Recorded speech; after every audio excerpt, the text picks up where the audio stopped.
take you down, deep down to the front line.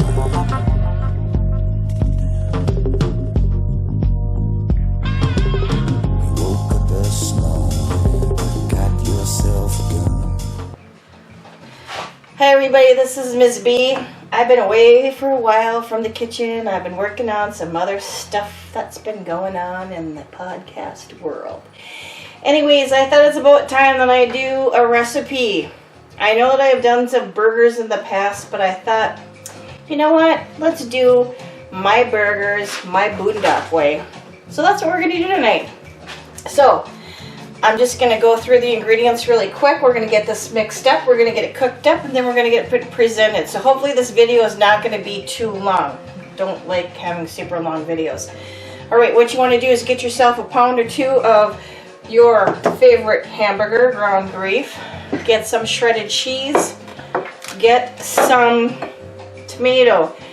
Get some cheese slices. Get some home relish. Okay? Get some chopped onions. And don't forget about your Boondockers. I also am going to put a link to their site, so if you're interested in buying their products and trying them out, please do. So we've got the Boondockers. This is the barbecue sauce and marinade. This is good for like marinating your steaks if you're going to put them on the grill. Now, I'm cooking them up in the pan because I want you to know it's winter outside where I live, people. Not going to be doing the barbecue today, okay? Just saying. Anyways, the second thing that you want to try is the Boondockers beef and game rub, okay? I kind of use this as my spice. You know how people like salt and pepper their hamburger, so I'm going to include that in there too. Now, some of the other ingredients that you don't see here that you might want to try is going to be maybe some bacon. For those of you that are mushroom lovers, you can try some mushrooms and use Swiss cheese instead of like American or the shredded cheddar. And also over here on the stove, I've got heating up is some chili. We're going to do a chili burger as well. So I'm going to do a couple different variations of the burger. So let's get started. So here we've got our ground beef. I should take my rings off because I don't want them to get dirty. All right. And then what you're going to do is just use your judgment. Put as much or as little of each ingredient in there to taste, okay? Like I said, there's different variations that you can do. I'm just showing you a couple that we're going to try tonight. I'm sorry for all you bacon lovers out there. I do not have bacon. It's not on my list. So, this is going to be, as you can see, some onion. I'm going to throw some cheese in there too. Okay, babe, would you be so nice to open this? Okay, we're going to mix this up. Put some cheese in there. Like I said, there's other ingredients that you might want to try. You know, build your own burger. Whatever floats your boat. You can also use, if you want to take the time to dice pickles, you can dice those instead of using the home relish. So I'm going to throw a little bit in there too. Going to get this mixed up.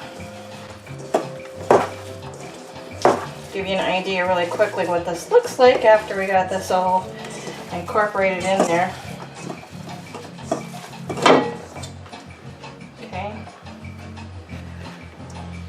So this is what's going to look like when you're all done getting it all mixed up. Okay. So I'm going to go ahead, I'm going to make the patties. We're going to flip those into the pan, get that heated up, and then I'll be back in just a minute. Okay, so I got this all mixed up. I'm getting ready to make my hamburger patties. Now the last thing that you want to do is put in your Boondockers and any other spices, seasonings, flavors, whatever you want to call them, into your mix. I'm eyeballing this because that's the way I cook. I eyeball everything. Okay, just saying. But I would suggest if you are one of those people that need to measure, use a couple tablespoons. Get that mixed in there.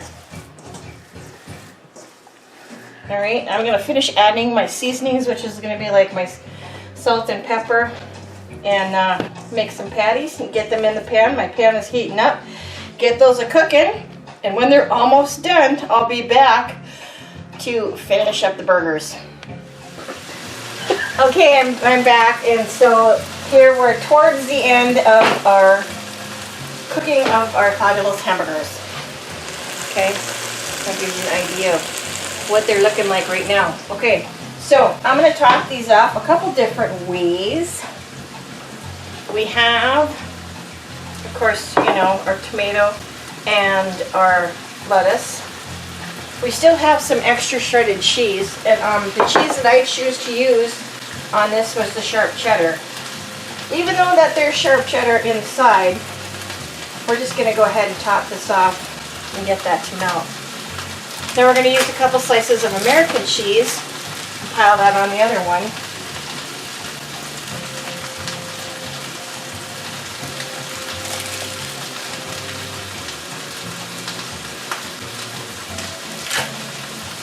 The other two, we're going to have chili on one, and then, like I said, the tomato and lettuce on the other one.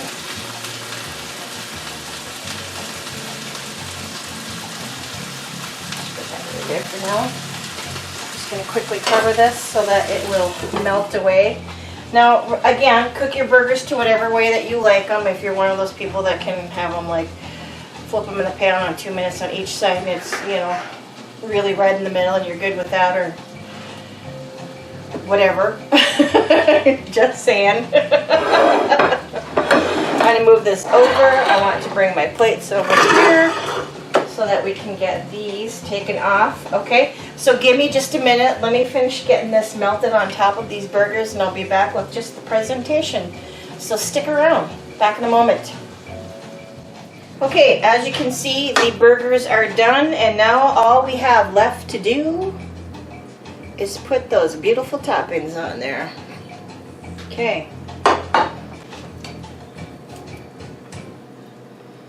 So, tomato and lettuce on one. Look at that, beautiful. I got the bun upside down, but I really don't care. The other one here is going to be a chili burger, especially for Eric, who happens to really dig these. So this was chili that we had from the other day. So I'm just going to go ahead and plop that on there. And let's top that off with a little cheese. And then that leaves us with the other two. The one will just be like the double cheese. So we got the two different cheeses, like I said, the American and the sharp. And then to top off the other one, we're going to use a little bit of the Boondockers sauce. Just let that run and ooze all the way down there, just like so. So there you go, boys and girls. My version of burgers using Boondockers. So there you go. Hope the video wasn't too long. I hope you stuck around, saw the whole thing. I hope you enjoyed it. I don't know when I'll be back in the kitchen to do another one, but I think up on tap next is going to be the Cincinnati chili that I got some of the fixins from Hornet Fixer. So I got to do a little bit of research on that because this is really totally out of my realm. So there you go. Boondockers, burgers my way. Everybody have a good night and a good week ahead of you. This is Ms. Bommy saying good night, good eats, wherever you are.